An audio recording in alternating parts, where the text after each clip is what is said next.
পুজো তো এসেই গেল, আর মাত্র কিছুদিনের অপেক্ষা। তাই আমরা দুই বোনে মিলে চলে গিয়েছিলাম শপিং করতে। চলে এলাম মসলন্দপুর স্টেশনে, সেখান থেকে প্রথমেই গেলাম চাঁদপাড়ায়। আগে পেট পুজো, তারপরে শপিং।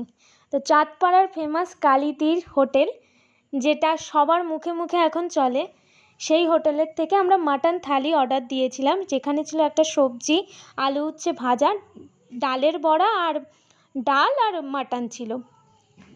কালীদি আর মিষ্টিদির ফটো আছে এখানে।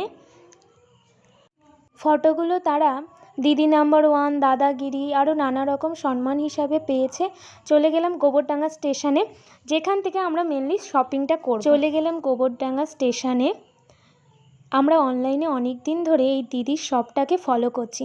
দিদির শপের নাম কেনাকাটার বাহার। সত্যিই কেনাকাটার বাহার।